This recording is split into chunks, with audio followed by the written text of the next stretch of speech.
Stock और देनदार विधि थोड़ी बड़ी है, इसमें अकाउंट्स ज्यादा बनाए जाते हैं और इसमें एक विशेष बात और ध्यान रखनी पड़ेगी अपने को। स्टॉक और देनदार विधि में स्टॉक एंड डेटर्स मेथड जो है उसमें आपको सबसे पहले ये तय कर लेना है कि माल जो भेजा गया है वो कॉस्ट के ऊपर है या इनवॉइस के ऊपर है। क्योंकि इनवॉइस के ऊपर है तो पहले हम ये जान लें कि इनवॉइस पे और कॉस्ट में बेसिकली अंतर क्या पड़ने वाला है कि इसमें जो 5 अकाउंट हम बनाते हैं इसमें पहले 4 तो समान है दोनों में, लेकिन 5वां अकाउंट जो इसमें ब्रांच P&L अकाउंट है उसकी जगह पर इनवॉइस वाला मेथड में स्टॉक रिजर्व अकाउंट और ब्रांच एडजस्टमेंट अकाउंट ये 2 बनाए जाते हैं और ब्रांच एडजस्टमेंट अकाउंट से लावानी ज्ञात होता है। तो जब भी अपने को स्टॉक और डेटा मेथड दिया हुआ तो सबसे पहले यह तय कर लें कि गुड्स जो भेजे जा रहे हैं, जो माल की प्रविष्टि है, स्टॉक की प्रविष्टि है, वो कॉस्ट पर है या इनवॉइस प्राइस यानी बीजक मूल्य के ऊपर है। अगर कॉस्ट के ऊपर है तो जो खाते हैं वो इस प्रकार से बनते हैं। सबसे पहले ब्रांच स्टॉक अकाउंट,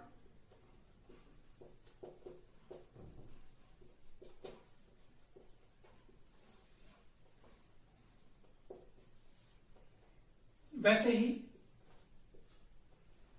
ये ट्रेडिंग अकाउंट की तरह बनता है। और अभी अपन ने बात की ट्रेडिंग अकाउंट में क्या स्टॉक से संबंधित बातें, ओपनिंग स्टॉक माल को भेजा वो, और क्रेडिट साइड में जो माल को बेचा वो, और जो क्लोजिंग स्टॉक रह गया तो नेट इधर आपके इस पक्ष में क्या बच जाएगा। फाइनली जो बैलेंसिंग फिगर है वो जो बनेगी अकाउंट का जो क्लोजिंग होगा वो ब्रांच P&L अकाउंट से होगा, ब्रांच P&L अकाउंट। और वास्तव में ये जो P&L अकाउंट आप लिख रहे हैं वो ग्रॉस प्रॉफिट को प्रदर्शित कर रहा है ब्रांच स्टॉक में।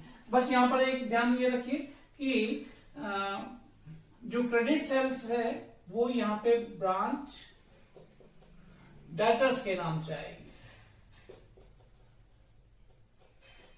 क्रेडिट सेल्स है वो ब्रांच डेटर्स के नाम से आएगी। माल को भेजना अभी भी to goods send to branch उसी तरीके से आएगा, रिटर्न होने पर भी वैसे ही आएगा। Opening stock to opening stock हो जाएगा, closing stock by closing stock हो जाएगा। तो दूसरा जो खाता है इसमें फिर बनाया जाता है वो है गुड्स सेंड टू ब्रांच।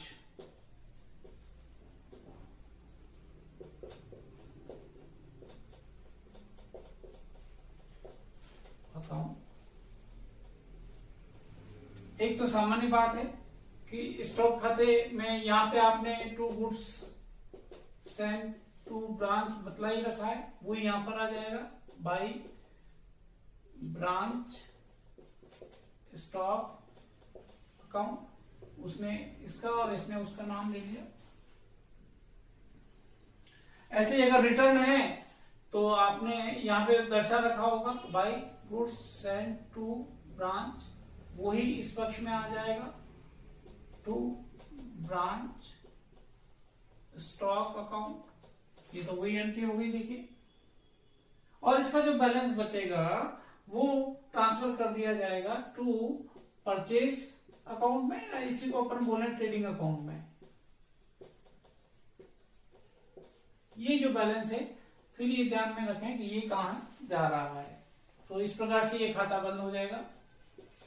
तीसरा जो खाता है वो है branch debtors account.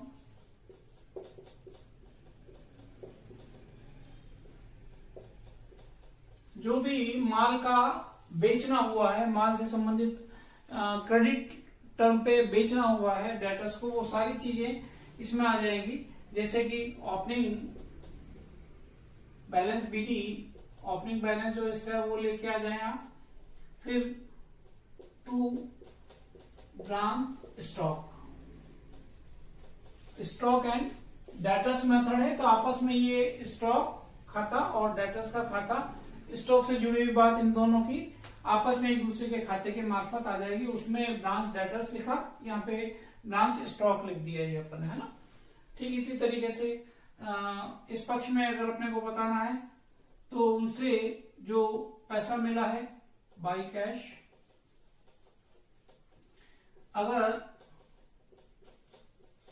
Branch stock अगर माल लौटाया है तो ऐसी स्थिति में ये, अगर खर्चे कोई किए हैं तो ब्रांच एक्सपेंसेस। डेटर्स से रिलेटेड कौन सी बातें हो गई, जैसे बैड डेट्स हो गया, अलाउंस हो गया, डिस्काउंट हो गया, वो सब किस खाते के मार्फत आएंगे, ब्रांच एक्सपेंसेस के मार्फत आएंगे। और इस प्रकार से इसका बैलेंस अगर बचेगा तो बाई बैलेंस सीडी, यहां पर बाई बैलेंस सीडी के मार्फत से ये खाता बंद होगा। यहां पर इससे ये चीजें ध्यान रखने की होती हैं। ऐसे ही चौथा खाता branch expenses account.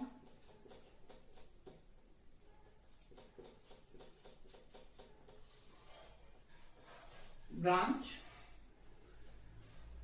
Expenses account, branch expenses में देखिए आपने एक तो ये लिखा है, डेटर्स में एक्सपेंसेस लिखा है, तो एक्सपेंसेस में वापस आप क्या लिखेंगे, टू ब्रांच डेटर्स अकाउंट।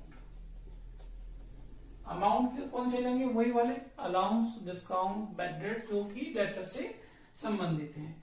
तो और इस पक्ष में बाई ब्रांच स्टॉक अकाउंट, ये जो एडजस्टमेंट आपने किया है स्टॉक का वो यहां पर आ जाएगा ब्रांच, नहीं यहां पे अपन बना रहे हैं ब्रांच एक्सपेंसेस अकाउंट। तो यहाँ पे ये जो बैलेंस बचेगा वो by PNL account, branch PNL account में इसको हम ट्रांसफर कर देंगे। तो ये आप ध्यान रखिए कि वापस ये खाता कैसे बंद हुआ कि एक्सपेंसेस सारे कहां से चले गए, ब्रांच पीएनएल अकाउंट में। हम किसकी बात कर रहे हैं कि जबकि माल लागत पर भेजा जाता है, बीजक मूल्य पर नहीं।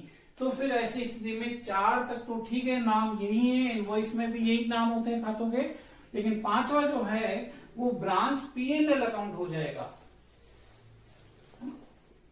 ब्रांच पीएनएल अकाउंट हो जाएगा। तो आप देखिए अभी आपने जो खाते बनाए उसमें कहां कहां पर आपने पीएनएल अकाउंट लिखा हुआ है, उस खाते का नाम इस खाते में आप एंट्री कर दीजिए। जैसे अभी अपन ने लिखा था एक्सपेंसेस में ब्रांच पीएनएल अकाउंट, तो पीएनएल में टू ब्रांच एक्सपेंसेस अकाउंट, ये यहां पर आ गए। ऐसे ही ब्रांच स्टॉक में आपने पीएनएल अकाउंट लिखा था, तो बाई ब्रांच स्टॉक अकाउंट, वहां से वो राशि यहां पर आ जाएगी। और अगर और कोई बातें नहीं है तो ये PNL account general PNL account में चला जाएगा। ये ब्रांच पीएनएल अकाउंट है, ये जनरल पीएनएल अकाउंट में चला जाएगा। ये क्या चीज है, ये एनपी है, नेट प्रॉफिट है। इस प्रकार से कॉस्ट की स्थिति में ये सारे खाते बना लिए जाते हैं। अगर बीजक है तो क्या विशेष बात हुई होगी, हम तो पहले 4 खाते तो इसी तरीके से बनेंगे जैसे कि अभी आपने नाम आपने पढ़े हैं। 5वां ये नहीं बनेगा, तो मैं पहले 5वें को हटा देता हूं और कॉस्ट को भी हटा देता हूं। तो बाकी 4 खाते तो उसी प्रकार से बनेंगे, लेकिन एक अंतर आएगा कि हर जगह पर जब भी माल है वहां पर आपने बीजक मूल्य प्रदर्शित किया है। अगर वो डेबिट पक्ष में है तो उसका प्रॉफिट क्रेडिट पक्ष में लिखिए, जो हमने सबसे पहले स्टार्ट में बात की थी खाते बनाने से ठीक पहले। तो उसका प्रॉफिट निकालिए और प्रॉफिट क्रेडिट पक्ष में लिखिए। प्रॉफिट कैसे निकालते हैं पर एग्जाम्पल लेंगे और उसको समझेंगे कि इनवॉइस में से प्रॉफिट कैसे कैलकुलेट किया जाता है। पर फिलहाल इनवॉइस पर अगर है तो फिर आपने क्या किया होगा, क्रेडिट पक्ष में ब्रांच एडजस्टमेंट किया होगा। ब्रांच एडजस्टमेंट के नाम से आपने वो सारा प्रॉफिट लिखा हुआ होगा, तो उसको हमें यहाँ पे लेके आना है। तो 4 खाते तो ऐसे ही बनेंगे इनवॉइस की स्थिति में भी, इनवॉइस प्राइस पे माल पे जाने में। लेकिन 5वां जो खाता है वो है स्टॉक रिजर्व अकाउंट। अभी हमने समझा था स्टॉक रिजर्व अकाउंट को कि ओपनिंग और क्लोजिंग स्टॉक जो होते हैं उनमें स्टॉक रिजर्व लाभ है, न वसूल हुआ लाभ बोलते हैं ओपनिंग और क्लोजिंग स्टॉक में, वो स्टॉक रिजर्व में रहता है। क्योंकि नियम यह है कि माल को हमेशा लागत पर प्रदर्शित किया जाना होता है। तो प्रॉफिट अलग कर लेते हैं उसमें से। स्टॉक रिजर्व में क्या होगा, जब अपन खाता बनाएंगे, ब्रांच भी लगा दें इसके साथ में, ब्रांच स्टॉक रिजर्व, तो सबसे पहले तो बाई बैलेंस पीडी, इसका जो भी होगा बैलेंस शीट में लिखने वाला आइटम नहीं है, by balance PD. Contra entry होती है तो to stock branch adjustment account के नाम से हम कर रहे हैं, टू ब्रांच एडजस्टमेंट अकाउंट, यानी कि इस ओपनिंग स्टॉक में शामिल लाभ, ये प्रॉफिट है। एक्चुअली ये ओपनिंग स्टॉक का बैलेंस है, उसमें प्रॉफिट है, तो ये राशियां दोनों की समान हो जाएगी। ओपनिंग स्टॉक में शामिल लाभ यहाँ पे लेके आए हैं बैलेंस पीडी की तरह, और ये कॉन्ट्रा एंट्री की तरीके से वापस यहाँ पर आएगा। ऐसे ही क्लोजिंग स्टॉक में वापस by branch adjustment account, profit included in closing stock है ये, और ये कहां पर रह जाएगा वापस, to balance CD closing balance की तरह बैलेंस शीट में चला जाएगा। तो अगले साल वापस ये कॉन्ट्रा एंट्री की तरह इसी तरीके से वापस ये अगले साल के खातों में आ जाएगा। तो स्टॉक रिजर्व अकाउंट अपन बनाते हैं अगर इनवॉइस प्राइस पर माल का आना जाना हो रहा है तो। और इसके बाद में फिर हम बनाते हैं छठा, पहले चार वही है सेम दोनों, छठा है ब्रांच एडजस्टमेंट अकाउंट।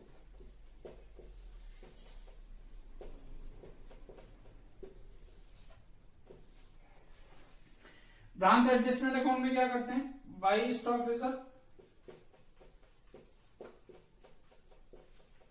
ये इस तरीके से by stock reserve account opening stock वाला। फिर ब्रांच एडजस्टमेंट में जितने भी जो खर्चे हैं, देखिए ये खर्चे का अकाउंट, जब अपन पीएनएल अकाउंट बना ही नहीं रहे हैं तो इस खाते में पीएनएल अकाउंट नहीं आएगा, और जब हम इनवॉइस प्राइस के ऊपर बनाते हैं तो फिर यहाँ पर क्या आ जाएगा, ब्रांच एडजस्टमेंट अकाउंट। ऐसे ही जो पहला खाता बनाया था ब्रांच स्टॉक अकाउंट, उसमें भी क्रेडिट पक्ष में balancing figure branch PNL account लिखा था, पर पीएनएल अकाउंट तो अपन बना नहीं रहे हैं इनवॉइस में, तो वहां पर क्या लिखा जाएगा, ब्रांच एडजस्टमेंट अकाउंट, और वो दोनों चीजें इस खाते में प्रदर्शित हो जाएंगी। टू ब्रांच एक्सपेंसेस अकाउंट, ये वाली चीज है वो यहां पर इस प्रकार से आ रही है, ब्रांच एक्सपेंसेस की, ठीक है, क्लियर है ना। ब्रांच एक्सपेंसेस, ऐसे ही ब्रांच एडजस्टमेंट, अभी मैंने बोला कि ब्रांच स्टॉक अकाउंट जो हमने पहला खाता बनाया उसका बैलेंस फिगर जो निकला है लास्ट में क्लोज करते समय अकाउंट को, वो भी इसमें ही खाते में ही आएगा। By goods sent to branch, वो भी इसमें आएगा, क्योंकि वो खाता बंद इसी नाम से हो रहा है, क्योंकि वहां पर भी पीएनएल अकाउंट नहीं है। इस स्थिति में पीएनएल अकाउंट नहीं है तो जहां जहां पीएनएल अकाउंट है वहां पर उन खातों में, पहले चारों खातों में आप क्या पढ़ेंगे, ब्रांच एडजस्टमेंट अकाउंट आपको लिखना है, तो वो यहां पर आ जाएगा।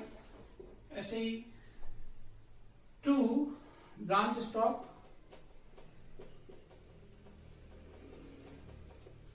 अकाउंट, टू स्टॉक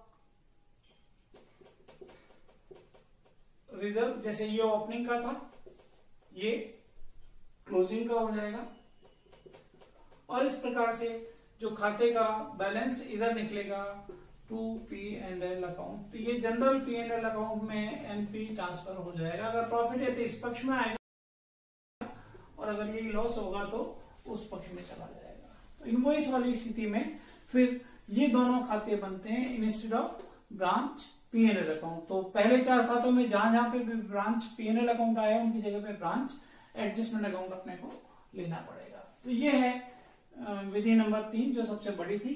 इसके बाद में थोक खाता विधि,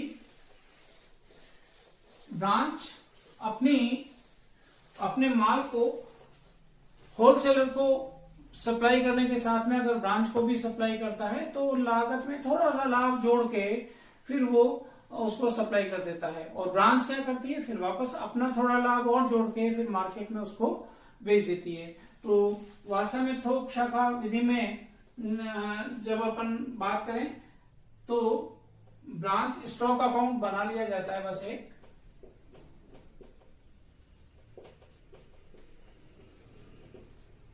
ब्रांच स्टॉक अकाउंट बना लिया जाता है। माल जो बेचा जाता है उसकी प्रविष्टि यहाँ पर बीजक मूल्य की तरह हो जाएगी उसमें, क्योंकि यहाँ पर बस इनवॉइस नहीं लिखे, अपने को होलसेल प्राइस लिखना पड़ेगा इसमें। तो बाकी खाते बनाने की विधि वही है जैसे कि ब्रांच स्टॉक अपन पहले बना चुके हैं। तो ये स्थिति थी अपूर्ण लेखे या पूर्ण लेखे न रखने वाली ब्रांचेस की स्थिति में। ऐसे ही पूर्ण लेखे रखने वाली जो शाखाएं हैं उनकी स्थिति में 3 विधियां हैं। समावेलन की प्रथम विधि, समावेलन की द्वितीय विधि और समावेलन की तृतीय विधि। इसको अपन अगर देखें तो प्रथम विधि को ब्रांच के तलपट, क्योंकि अब तो खाते पूरे रखे जा रहे हैं, दोहरा लेखा के आधार पर रखे जाएंगे पूर्ण लेखे की स्थिति में। प्रत्येक ब्रांच के द्वारा अपना लाभ हानि खाता निकाला गया है, लेकिन फिर भी वो लाभ हेड ऑफिस अपनी पुस्तकों में भी एंट्री करेगा। दोहरा लेखा है वो भी अपनी प्रविष्टि अपने लेखों बुक्स में कर रहा है हेड ऑफिस भी। तो हेड ऑफिस के खुद की बुक्स में खुद के अकाउंट को छोड़ के बाकी जितने भी तलपट के बैलेंसेस हैं उन सारे बैलेंसेस के खाते खोलकर तलपट ब्रांच के तलपट के हर मद के खाते खोलकर फिर हेड ऑफिस अगर अपने बुक्स में लिखे रखता है तो वो समामेलन की प्रथम स्थिति है। ऐसे ही समामेलन की द्वितीय स्थिति, द्वितीय विधि, इसमें क्या होता है कि जो ब्रांच में जितने भी आयगत मदें हैं उन आयगत मदों को या तो ट्रेडिंग अकाउंट में, ब्रांच ट्रेडिंग अकाउंट या ब्रांच P&L अकाउंट के मार्फत एंट्री कर देंगे। जो भी डेबिट साइड की मदें हैं यानी कि जैसे परचेज है, वेजेस है, इस प्रकार की अगर कोई चीज है, वेजेस यहाँ पे मैंने बोल दिया, पर वो खर्चे से संबंधित बात जो भी है वो छोटे फुटकर खर्चे, वो सारे इस एंट्री के मार्फत, जैसे कि डेबिट की जाने वाली मदद के लिए आप प्रविष्टि क्या करेंगे, branch trading account DR2 branch, है ना। क्रेडिट पक्ष के लिए क्या करेंगे, branch account DR2 branch trading account. तो आयगत मदों के लिए ऐसे, P&L अकाउंट में भी डेबिट वाली मदों के लिए क्या करेंगे, branch P&L account DR2 branch, और क्रेडिट मदों के लिए क्या करेंगे, branch account DR2 branch P&L account. तो आयगत मदों के लिए ये समायोजन हो जाएगा। और ऐसे अगर जो पूंजीगत मदें हैं, पूंजीगत मदों का मतलब क्या हो गया, संपत्ति और दायित्वों की, संपत्तियों का बैलेंस डेबिट होता है और दायित्वों का बैलेंस क्रेडिट होता है। तो जितनी भी एसेट है उसके लिए क्या करेंगे, ब्रांच एसेट अकाउंट दिया, जैसे वहां पे खर्चों के लिए किया था, यहाँ पर संपत्तियों के लिए अकाउंट दिया टू ब्रांच अकाउंट। ऐसे हम इसकी एंट्री कर देंगे। और ये अगर लायबिलिटी के लिए है तो branch account DR2 branch liability, जितने भी लायबिलिटी के नाम है वो यहाँ पर लिख दिए जाएंगे 1 by 1। तो ये समामेलन की द्वितीय विधि। और समामेलन की जो तृतीय विधि है, इसमें क्या किया जाता है, जैसे यहाँ पर आएगा सारी मदें ली गई है, यहाँ पर क्या करेंगे, लाभ अगर हानि है तो हानि, ब्रांच का जो लाभ है उस या ब्रांच की जो हानि है उसकी सीधी प्रविष्टि कर दी जाएगी। जैसे कि अगर लाभ है तो फिर आप एंट्री क्या करेंगे, ब्रांच अकाउंट DR2 जनरल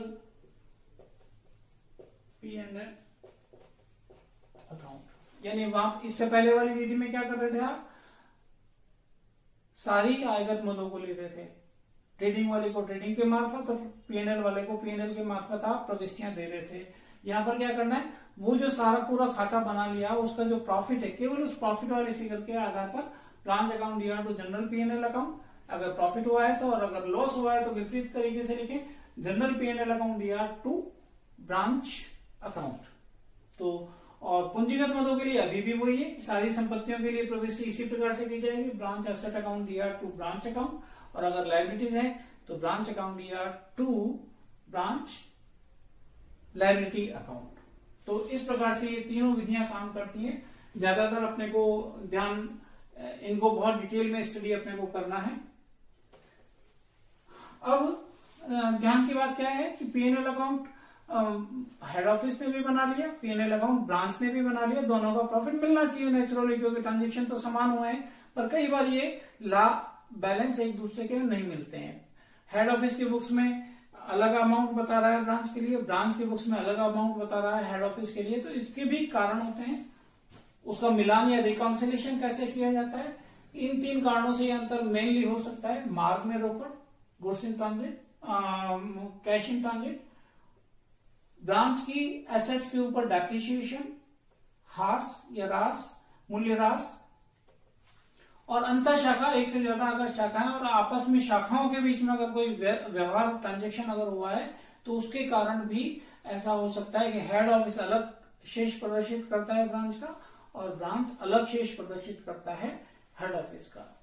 तो ये विभिन्न स्थितियां हमने आज समझी, विधियों को भी हमने जाना कि पूर्ण लेखे नहीं रखती है तब और पूर्ण लेखे रखती है तब किस प्रकार से खाते बनाए जाते हैं, क्या इससे थ्योरेटिकल एस्पेक्ट्स हैं, कंसेप्ट्स हैं, उन सबको आज विस्तृत रूप से हमने समझा है। अगले वीडियो में फिर हम लेंगे इनमें से किसी विधि को और उसको व्यवहारिक प्रश्न, न्यूमेरिकल क्वेश्चन की सहायता से और अधिक समझने का प्रयास करेंगे, कैलकुलेशन भी करेंगे और वो भी देखेंगे कि कैसे अगर बीजक मूल्य है तो लाभ कैसे उसमें से अलग किया जा सकता है अगले वीडियो में।